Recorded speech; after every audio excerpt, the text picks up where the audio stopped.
Hello friends, नमस्कार। Judicial exam watcher channel से मैं राजेश कुमार सोनी। आज हम लोग फिर भारतीय संविधान अधिनियम से प्रॉब्लम को सॉल्व करेंगे। हम प्रॉब्लम को समझेंगे और उसको एनालाइज करके देखेंगे।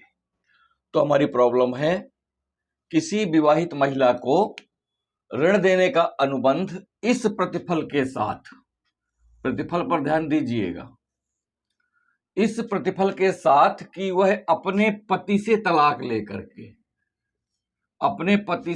लेकर के ऋणदाता से विवाह करेगी। ये करार है। अब बताना है कि ये करार इन चार में से क्या है, शून्य है, शून्यकरणीय है, विधिमान्य है या इनमें से कोई नहीं है। क्या स्थिति होगी, आपको करार पर ध्यान देना है। एक विवाहित महिला है, तो किसी विवाहित महिला से एक व्यक्ति यह करार करता है कि भाई मैं आपको ऋण दूंगा, लेकिन उसके बदले यानी कि उसके प्रतिफल में आपको अपने पति को तलाक दे करके मेरे साथ शादी करनी होगी। तो अब ऐसा अगर कहीं करार होता है तो उस करार की स्थिति क्या होगी कानून के अंदर, कानून की नजर में उस करार की स्थिति क्या होगी। तो देखिए, ये प्रॉब्लम ही बताती है कि ये करार अनैतिक है। इस तरह के करार को यदि विधि मान्यता देने लगेगी तो समाज में समस्या पैदा हो जाएगी। तो जो भी करार अनैतिक होते हैं वो करार शून्य होते हैं, ये याद रखिए। और भारतीय संविधान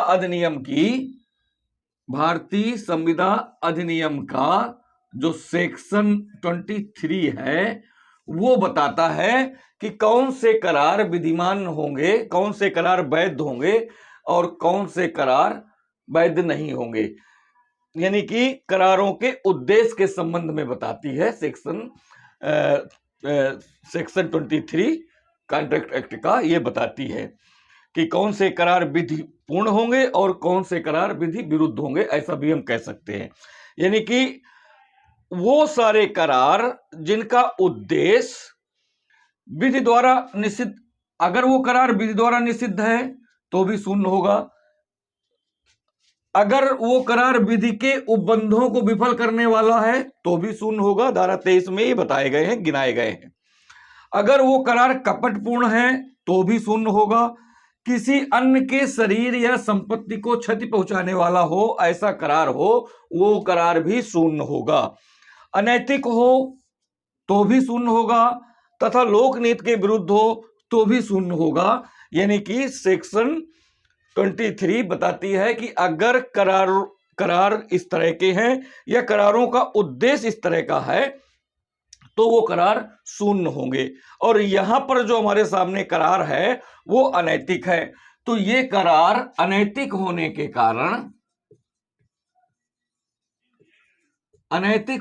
कारण शून्य है।